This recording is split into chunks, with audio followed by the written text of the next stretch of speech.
Welcome back to the latest episode of UHY Cast. Today I'm joined by a good friend of mine, Olly Burr. Morning, Olly. Nice to be here, David. How you doing? Very well, thank you. Good to see you. Good, and you. So I've known Olly for a number of years, and successful career in sales, been pretty busy in the corporate world, still live in Wilmslow. But today it's all about your climbing. So for those who don't know, and correct me if I'm wrong, you currently hold the world record for being the youngest Brit up Everest and the youngest father and son up Everest, but not at the same time. Is that right? Yeah, so I was the youngest Brit to climb Everest in 2004, and at the time I was trying to become the first British father and son. Unfortunately, I'll go into a bit more detail, but my dad didn't summit in 2004, but he went back in 2011 and summited, so we're the first British father and son to climb Everest. Amazing. And it still stands today, those world records? It does, yes. Wow. So climbing's in the blood of the family, as I know. I get the impression your dad's always had a keen interest in it. So when did you get your kind of first taste of more than just going up the edge in Oldley Edge or up one of the Macclesfield hills? Yeah, it was probably from about the age of 4. We went on family holidays every Easter up to the Lake District, and that's where I got my bug for climbing. So we pretty much climbed all the mountains in the Lake District. And I remember my dad showed me a picture of a mountain called the Matterhorn. If people don't know, the Matterhorn is based in Switzerland, and I think it was on the Toblerone, the chocolate bar, the beautiful looking peak. He showed me a picture of that when I was 10 and said, "Ollie, do you want to climb that when you're 13?" So that was my first major climb, was the Matterhorn at the age of 13. Then each year I just progressed to do higher mountains. So just on that Matterhorn then, so when we say climb, what does climbing entail? Is that simply walking? Is it scrambling? Is it pickaxes and ropes and everything? What's that involved? I'm guessing if in Switzerland there might have been snow on it. Yeah, I mean, the Matterhorn is probably one of the most technical mountains I've ever climbed. It's more of a rock climbing route, but at quite high altitude. Obviously not as high as Everest, but at 4,478 metres, it's quite a technical mountain. So that was the first sort of major rock climbing, and wearing crampons, which help you when you get towards the top, crampons and ice axe to make sure you're stuck to the mountain. Absolutely. And for something like that, do you need to train for it at 4,500? Yeah, you do. I mean, I was 13 at the time, and we got involved with a company called ISM, International School of Mountaineering, and you go on a week course in Switzerland. And I turned up, I remember the first night turning up there. I was quite small, actually, for 13, and there was a number of other people in the group or on the expedition with me. And they spent the first 3 days trying to break me, to try and put me off actually going for it. I just kept keeping up with everybody, and managed to get to the top. Brilliant. And is that snow at the top on that one? Yeah, there's snow. There's ice and snow at the top, but yeah, it's quite technical because it's ice on top of rock. Yeah. So obviously the mountains got bigger and bigger, and the challenges got bigger and bigger. Are there any? Let's just put Everest to one side, and the ones kind of close to that you did. Are there any that kind of stick in your mind that were quite challenging, or any interesting stories about any of the other ones you did on that journey towards building up to the big one? Yeah, I mean, one of my favourites was we went out to Kazakhstan, and I was involved with the Kazakhstan army to try and climb a mountain called Kantengri, and that was an amazing expedition. Flying in army helicopters, staying at the army base, and amazing experience. And that's really led me into the expedition of climbing. And it gave you the bug, did it? Definitely, 100%. Yeah. And how on earth did you get into actually being able to go in, flying into a military base or whatever? How does that happen? Because I guess you can't just go on kind of a holiday website and book these things. Is that through the mountaineering committee or whatever you're part of, or how does that work? Yeah, it's all through the community. So you get to know people in that industry, in that sector, and you book these expeditions. And a lot of the bigger mountains in the world are in quite remote locations around the globe. Yeah. And this mountain in Kazakhstan was absolutely amazing. And a lot of these mountains, including Everest, you don't just start at the bottom and go to the top. There's walks to get there, there's helicopters to get there, there's spending days and days on trucks. So yeah, it's a brilliant experience. And were you doing this all with your dad at the time? I was doing it all with my dad. I'd done most of the climbing with my dad. Right.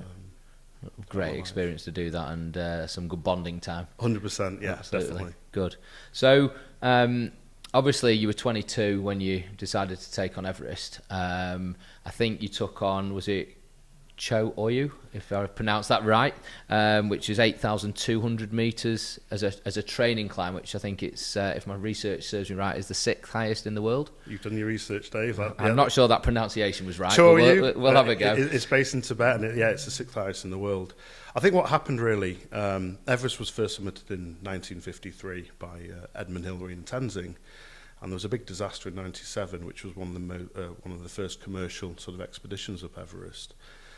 You used to be able to pay your way onto Everest if you were a film star or a multimillionaire. You could just pretty much buy your way onto the mountain and get a number of Sherpas, which are the local people that help you, pretty much drag you to the summit. Yeah.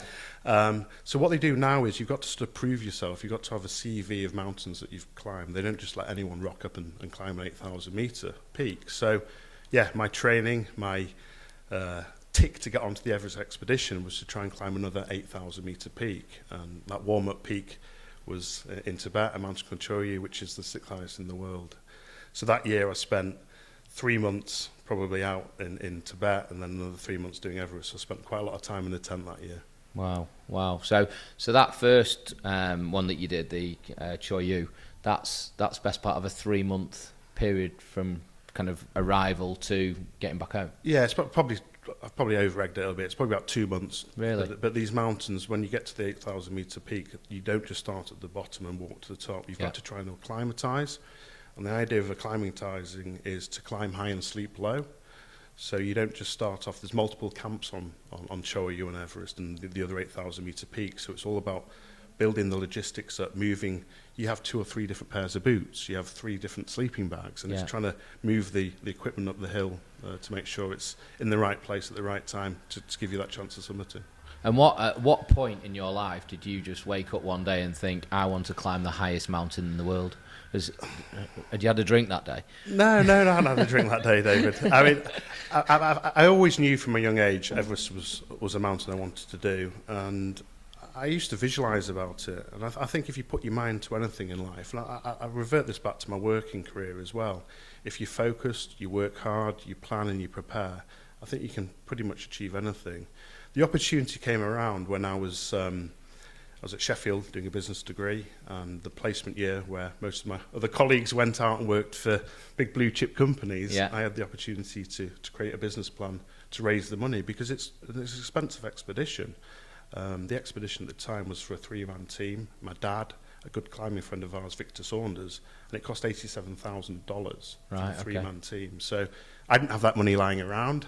So I got involved with charities, and I work very closely with the charity still today, the Ronald McDonald's Children's Charities, which basically provide accommodation next to hospitals so the loved ones can be close to their loved ones, the family can be close to their loved ones. So this opportunity came about, I created a business plan, I raised the money, which was probably harder than climbing Everest itself, and then I went out there and started the journey in 2004. So you raised $87,000? $87,000 personally for me to climb the expedition, but multiple tens of thousands of pounds for the charity. Incredible. Which I'm very, very proud of. Yeah, you should be. So, obviously, me and everybody who's listening to this is interested in Everest, aren't they? Let's be honest. 6th highest is great, but everybody wants to know about the big one. So it's 8,850 metres high. Yes, it is, yeah. Which just defies logic in itself, doesn't it? And I was speaking to a colleague yesterday who I was talking about seeing you today, and they said that they've actually been past it in a jet, and it was actually they were lower than the summit when they went past it, which is surreal in itself. So just kind of let's start from scratch. So where do you fly into? What's the kind of the first phase of that journey? Yeah, so there's 2 sides you can climb Everest. There's the Tibetan side or the Nepalese side. I decided I wanted to do it from the Nepalese side, which is where the first expedition up Everest came from. So you fly into Kathmandu, which is the capital of Nepal. The first day is meeting the rest of the team, resting. Day 2 is probably flying to Lukla, which is the airport you start from. And when you say team, how many are typically in that? So we were a 3-man team, part of a bigger expedition, so there's probably about 20 in our team. Okay. But each year, there's only 1 month that you can climb Everest. So all the teams from around the world plan to get to Everest ready to summit for the month of May, which is when the jet stream moves across. So all the preparation, all the planning is prior to getting in the right place at the right time in May. So the group's pretty much going up. You book your day, do you? And it's kind of for that month. There's a kind of a peak in the middle where there's loads of people on the mountain, or how's that going to work? Yes, you're waiting for the weather window, so you don't necessarily have a booked slot. Yeah. It becomes, and I think people have talked about it over the last sort of couple of years, traffic jams, etc. on Everest. I was very, very lucky when I summited on the 24th of May 2004. I was on top of the world on my own with a Sherpa. We were on the top for about an hour. But it's a bit of a mad race. It's trying to get involved, working with the right team, preparing properly, and you want to be sort of first in that queue. You don't want to be at the bottom of the queue. Yeah. So you've a couple of flights in, a couple of days in. So you fly from Kathmandu to Lukla, and then, believe it or not, it's a 2-week walk from Lukla to Everest Base Camp, and it's not far. It's about 20-30 miles. But to put it into perspective, the Lukla airport that you fly into is 4,000 metres, and Everest Base Camp is close to 5,000 metres, so it's higher than Mont Blanc, it's higher than the highest mountain in Europe. So it's amazing. You're spending several hours a day just walking through the valleys of the Himalaya, meeting... I assume this is snow covered as well at the time, is it? No, it's a mixture. You're going through, it was relatively warm, so you start in the sort of March, April time. You're walking through forests, you're walking past temples. It's a very religious country, and you start spending lots of time meeting the local people. At the most, I mean, these guys have got nothing, but the most friendliest, kindest people. They'll invite you in, they'll offer you tea, they'll offer you food, and it's amazing. Wow. So you get to base camp. Yep. What actually is base camp? So base camp it's basically on a glacier covered with rock, and there's probably, as I say, 300 people from each side that do it each year, and it's just your base where you've got your tent and what they classify as a mess tent, where you have your evening meals, which are obviously cooked by the local people. So you get to base camp, and then... So it's a campsite? It's a campsite, basically. Okay. It's a campsite in the middle of nowhere at the foot of Everest. And then you're looking up at this monstrosity of a mountain in front of you. Correct. You're looking up at this huge mountain in front of you, and you're seeing avalanches, you're hearing seracs, which are big pieces of ice falling throughout the night, throughout the day. And then the first bit is probably one of the most dangerous pieces on Everest, or one of the most dangerous trips, which is through the Khumbu Icefall. And the Khumbu Icefall is a moving glacier where you're walking across ladders strapped together, where above crevasses where you can't see the bottom of the crevasses. They're literally pitch black. It's amazing. So you're on ropes at this point, I assume? You're on ropes at this point. There's 4 camps on Everest, so you go from base camp halfway to camp 1, back to base camp.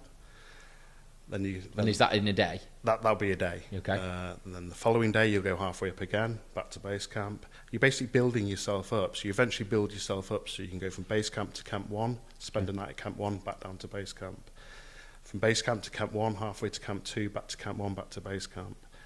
Up to camp 1, spend a night at camp 2, back to camp 1, back to base camp. So you're acclimatising, you're climbing high and sleeping low and getting your body prepared for the lack of oxygen on Everest. And what's going through your mind? Because there must have been moments where you thought, what am I doing? I can't be bothered with this. I was just so focused. As I said, I visualised it. Without obviously climbing Everest, I'd read lots of books, I'd seen movies about it, and I was just so focused on doing it. But yeah, there was definitely some scary pieces. When I was there on the expedition in 2004, 6 people sadly died. It's quite lonely. Within your group? Not within our group necessarily, but within the total group. But it's a lonely place. I left loved ones at home. Jenny, who you know, my wife, I used to phone her through satellite phones. I think Dad was not too impressed with the bill we got at the end of the trip, but it's important. Yeah. And I think the thing is, you know when you're safe, but the people at home are always thinking and worrying about you. And do you take a lot from your dad being there with you? Do you think that got you through it a bit more, just knowing that there was someone by your side, or was that a kind of a help or a hindrance to some extent? I think it's a good question. I think it was a bit of both, right? There's a film called Touching the Void, which is about 2 climbers, and one of the climbers, they got into difficulty, and one of the climbers had to cut his colleague off, obviously thinking he was going to kill him to save his own life, but it was the only way that one of them would have survived. Yeah. And I had this conversation with Dad on numerous occasions, and I said, "Look, Dad, there's no way I'd ever be able to cut you off." And I think he said, I might have to cut you off. Yeah, absolutely. Yeah, depending on your behaviour. Yeah. So, but yeah, it's lovely to be there with my dad. Yeah. So you've got your 4 camps. 4 camps. So we're going up and down, up and down, up and down. So at what point do you get to camp 4? How many days in of this kind of acclimatisation are we now? So the whole trip is probably about 71 days. Okay. But you're obviously trying to move the equipment up the mountain, and you're waiting for this jet stream, as I say. So you're waiting for this weather window, this week of where everyone's ready, preparing to go for the summit. So you basically head up, and you can go quicker. Every time you go up, you go quicker. So you can skip camp 1, you can go from base camp to camp 2 to camp 3. And the camp 3 is where you start first using the oxygen. So you set off from camp 3 early in the morning, 5 or 6 in the morning. You're climbing throughout the day, and you get to camp 4, which is the final camp, about 8 in the evening. And what kind of meterage is that at then? 8,000 metres. Right, okay. And they call it the death zone because your body can't physically survive above that height. So it's a race against time. So you arrive at camp 4 in the death zone at 8 o'clock at night. You're very lethargic, you're very tired, you're trying to prepare, and you set off for the summit attempt at 10 in the evening, and you climb throughout the night. In the pitch black? In the pitch black, yeah. Wow. And what's that with head torches? Or? Head torches, yeah. What, and you're on oxygen at this We're point on oxygen, as well? Oxygen from camp 3 onwards, yeah. Wow. So you go from camp 3 to camp 4, then you've got a 2-hour window before you're going again. And what kind of temperatures are we at this point? Camp 4 is probably minus 20. Right, okay. The summit's probably, it can range minus 30, minus 40. Right, okay. I mean, when we set off for our first summit attempt on the 19th of May 2004, we were caught in a really, really bad storm. And we were umming and ahhing if we should go, but we pressed on. We got to 8,500 metres, which is a place called the Balcony. And sadly, that's where an American died. 32 died from the day before, and the storm was getting worse and worse and worse, so we turned all the way back down.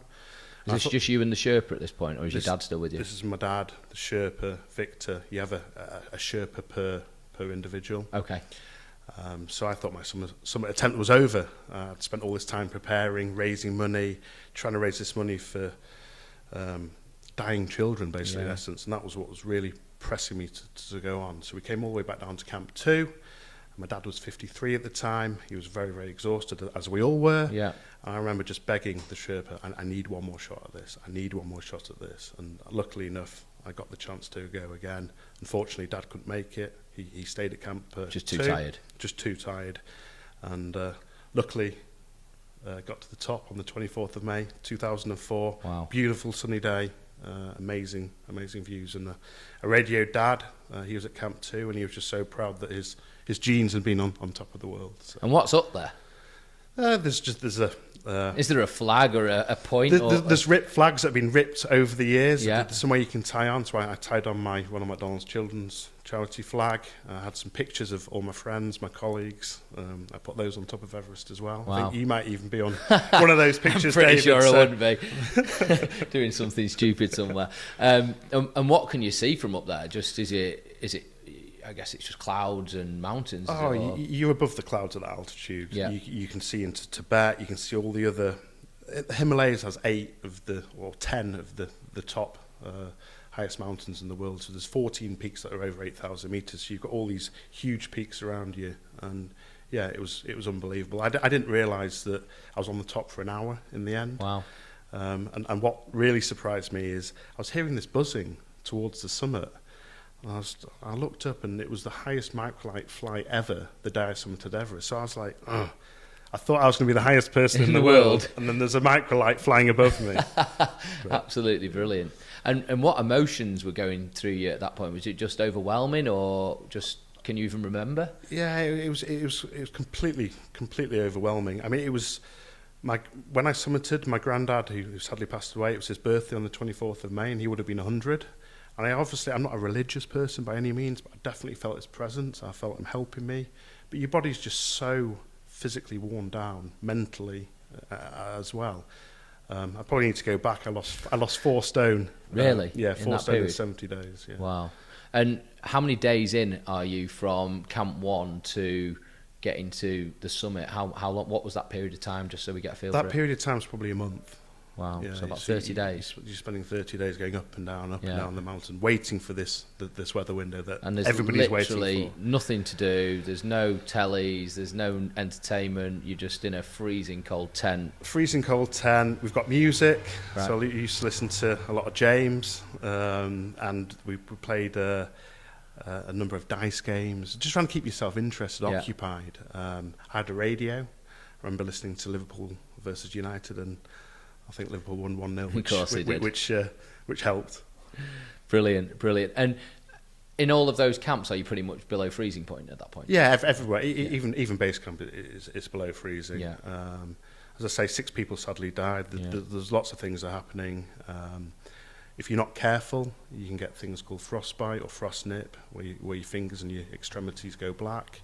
Luckily enough, I was absolutely fine. But I saw a number of people that lost fingers and toes. And really? Sadly, in the worst case scenario, their life. Died. Wow.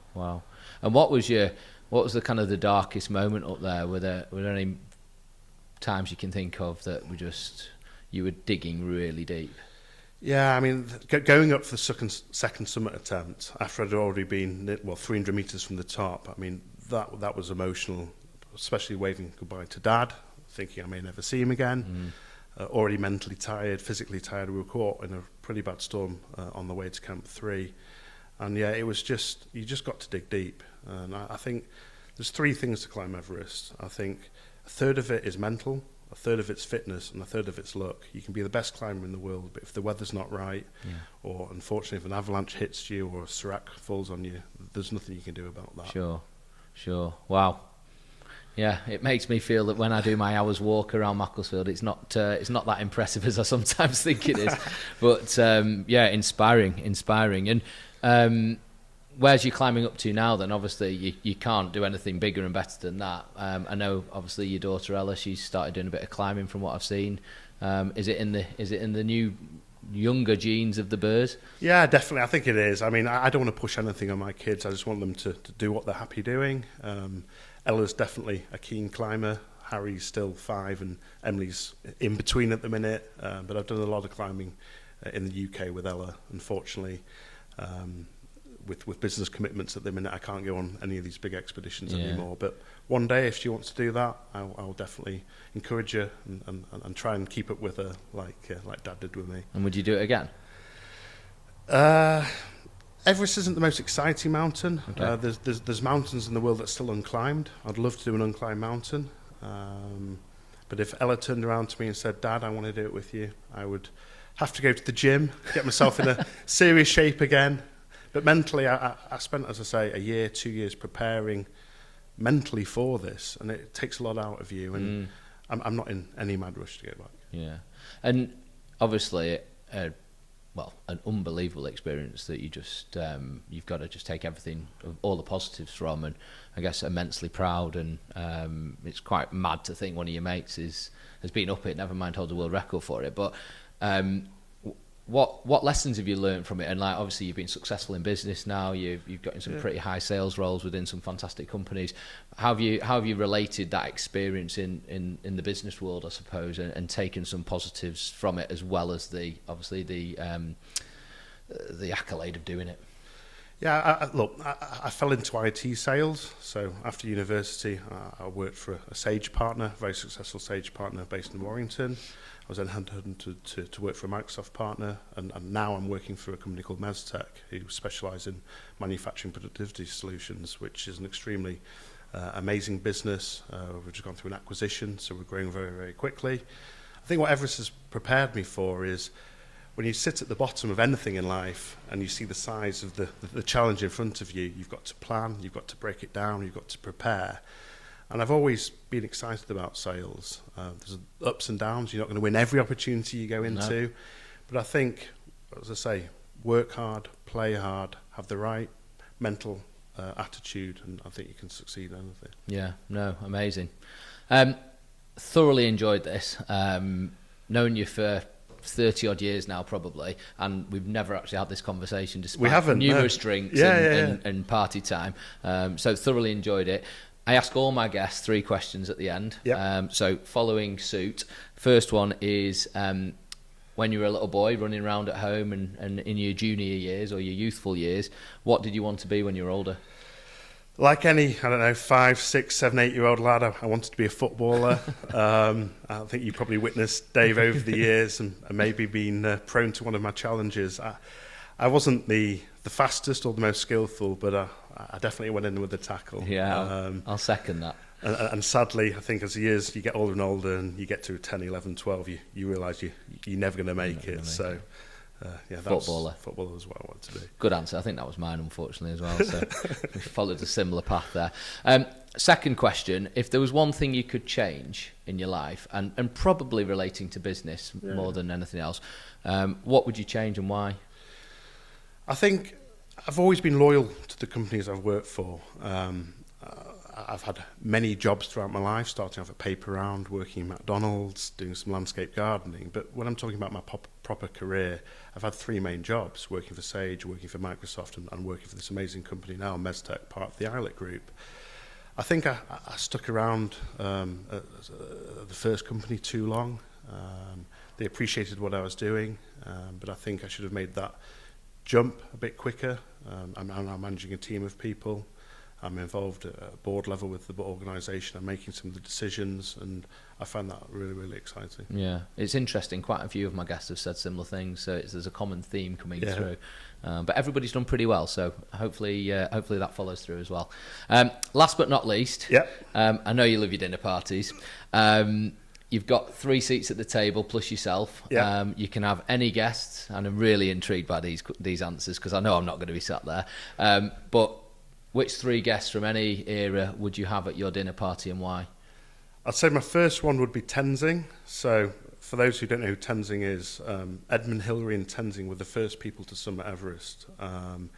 There's always been a debate who got there to the top first, and I think because Edmund Hillary, amazing achievement, I'm not taking anything away from him, because he was westernised, I think the papers sort of pushed that he got to the top first.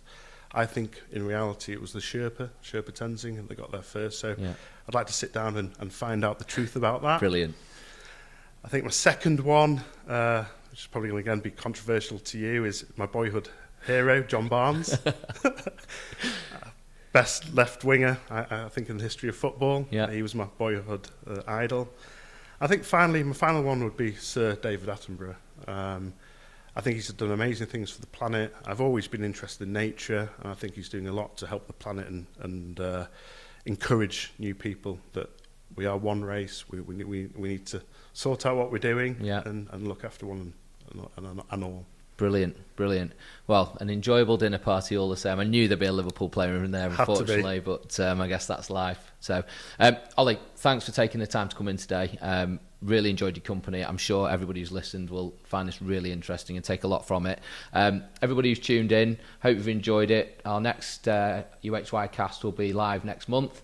If you've not already followed us or subscribed, please click the button now, and we look forward to seeing you next time.